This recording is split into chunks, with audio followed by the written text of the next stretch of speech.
Hi, this already went live. I was kind of surprised. I'm in traffic again. When I say I'm in traffic, I'm going between 5 and 10 miles an hour, and that's normal for a weekday to work and from work. It's just normal. My topic today is time does not heal everything, and it sounds so cynical, but it's true. Yesterday I was doing a little retail therapy. My boyfriend and I are now ex-boyfriend and girlfriend, and there's pain with that. There's recovery with that. And so part of mine yesterday was some retail therapy, where I was in a jewelry store, and as I was talking to the sales lady, she was trying to offer me more and more and more because she's excited about the sale.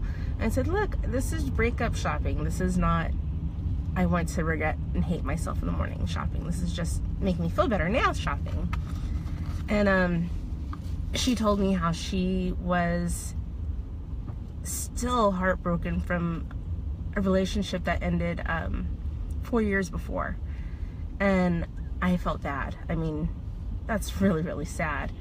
And then I was shopping in a different store, getting my full face spackle on, because makeup is one of those other things that makes me feel good. It's not about what other women see or what other men see, as most people see. It's about me. When I look in the mirror, what do I see and how does that make me feel? And some days makeup makes me feel better. Some days I don't need it. Some days I really do. I actually do keep a little mirror at my desk that sometimes I leave propped open, and that mirror helps to show me what I'm looking at, what other people see, because the more likely I am to see myself, the more I smile. Anyway, my point was, we were talking about makeup, and I had just gotten off the phone with my mom, who was talking about my breakup, because moms will do that. And she overheard a bit of it, and she told me that she was still heartbroken from, again, a relationship that ended 4 years before. And I was kind of shocked at the time. 4 years, that's a lot of your life, to give your heart to someone and then decide they can still keep it. I know that sounds crappy. It sounds crappy, but it was this reinforced idea of love does not heal everything, because it doesn't. Time does not heal everything, because it doesn't. Love does. But sometimes that love has to come from you. Sometimes that love has to be intentional. No, scratch that. It always has to come from you. It always has to be intentional. Self-love is where my healing comes from. Self-love and time, of course, and being intentional with your healing. You can't just put things in the hands of an idea that it'll get fixed if I just ignore it. You can't. You have to be intentional. And when I say this, it's not a flippant idea, and especially me. If you know me, if you read my blogs, if you've seriously stalked my Facebook, if you've spent enough time with me, life hasn't always been my best friend. I was actually very suicidal as a teenager, had several serious attempts. I had my older two children were diagnosed with autism on the same day. I've had pulmonary embolisms, my gallbladder taken out, a miscarriage most recently, a marriage after 15 years. My husband decided, bye, I'm leaving you. That was stuff that, it's heartache. You've got to work through that, though. I woke up one morning and realized if I'm too drunk to stand, I was probably too drunk to give consent. These things happen. It's unfortunate, but they happen. Life happens. And if you know me, you know that I'm usually pretty positive. If I'm not, then something's seriously going on. And I'm getting it out, so it's not sitting inside and festering.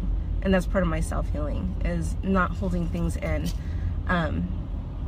It's being intentional with that. So, one, I don't get drunk.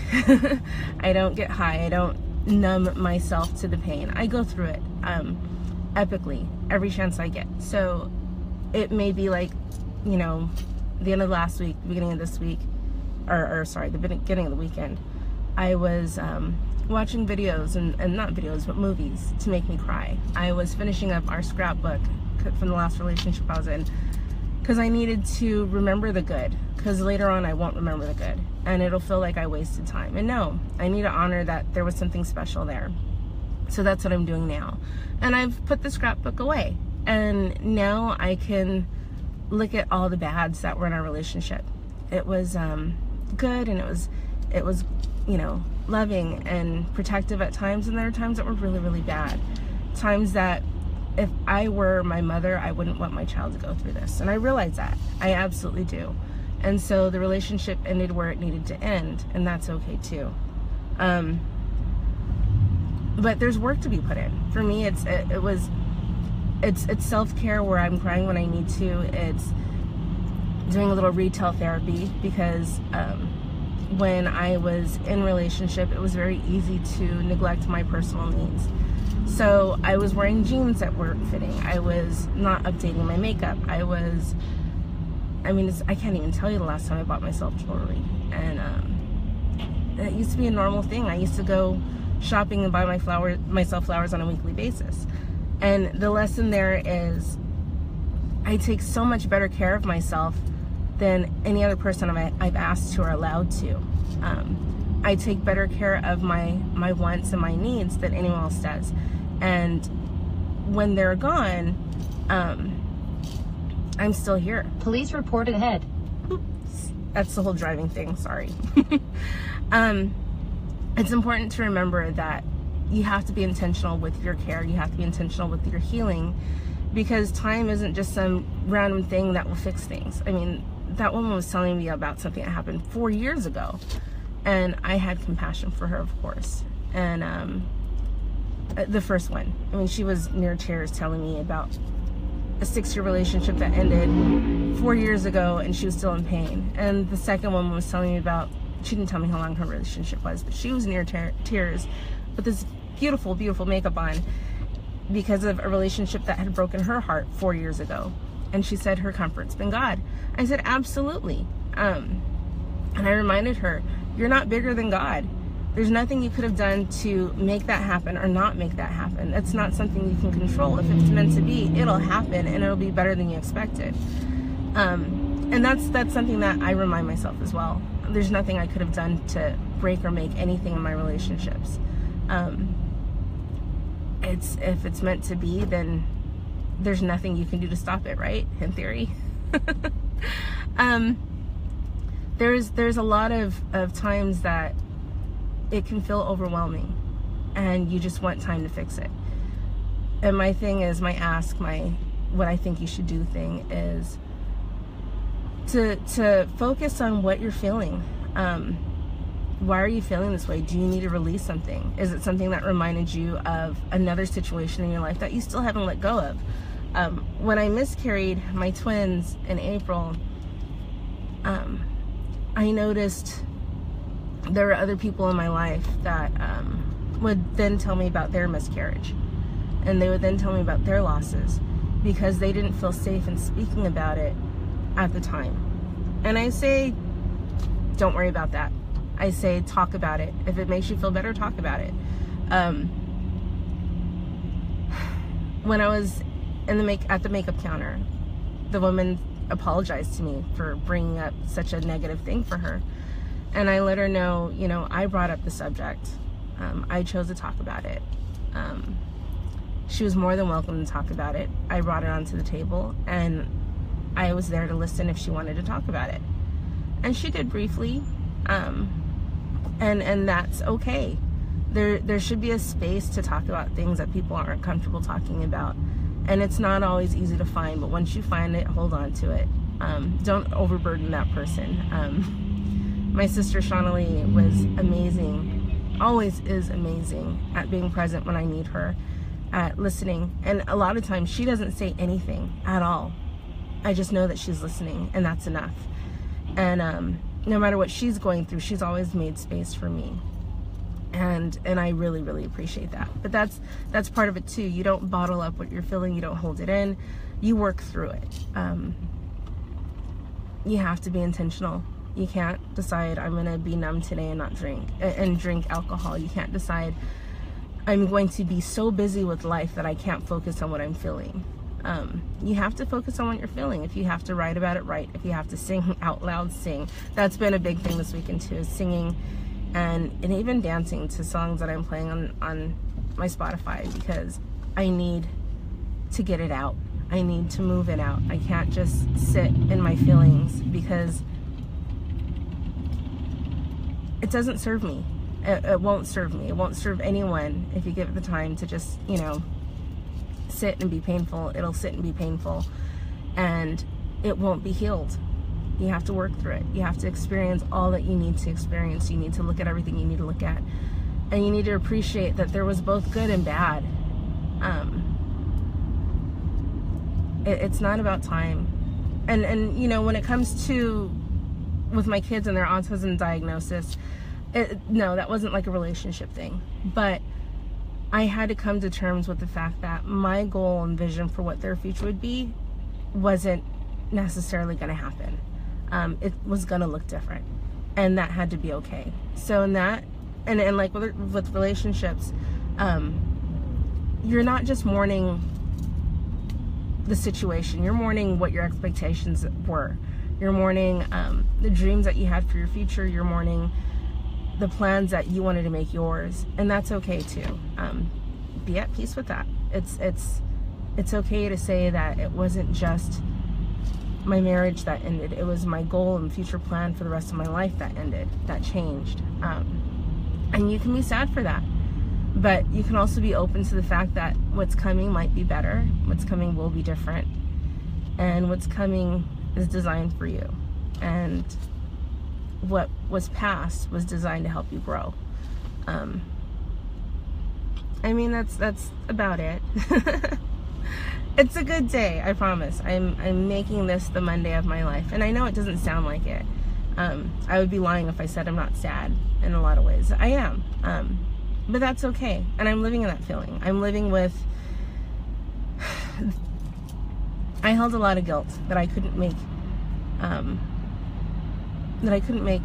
the boyfriend feel better about our loss.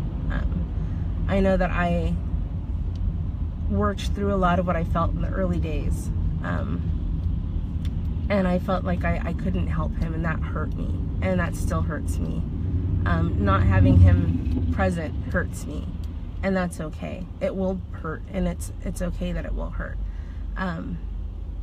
At the end of the day, I think both of us focused so much on each other that we needed to take care of ourselves, and it's the way it needs to be. As painful as much as that hurts, it's the way it needs to be. And again, it's not about time. I mean, these women were telling me about experiences that happened 4 years ago, and they're still hurting from. My marriage pretty much ended March of 2015. I waited like a year and a half before I started dating, because that's just was my comfort level. It wasn't me wanting him to come back. When I finally did start dating, it was more, what kind of boundaries do you set when you're dating after you haven't for several years? And it was weird. It was weird. But that wasn't about time. That was about working through it. That was about crying when I needed to. That was about baking because it makes me happy. That was about getting dirty and doing gardening because I needed to do that. It was about being physically active and lifting things and building what I needed to build. I mean, the projects I took on at home. I mean, I know more electrical than I should. So when I see someone else like doing stuff like work, oh my gosh, there's someone that did a repair job at work, and they put up new drywall, and they did the cementing with the mud, and I was like, there was no reason he needed to use that much mud. It was just insane how much they wasted. And the thing is that those projects kept me busy, but at the same time they were productive. They weren't destructive. Those projects created change, and that change gave me a lot of peace, because I was able to say I did that. I might have done a crappy job, but I did that, and that felt good. It's about increasing the value of who you are and reminding yourself that at the end of the day, you're still here, you're still present. Whether or not someone else has left, whether or not things aren't the way you wanted them to be, you're still present, and you still get to make change, and you still get choices in life. So yeah, I think that's it. I probably should have started on a higher note, and I'm sorry this sounds so somber, but that's okay. That's the reality I'm sitting in.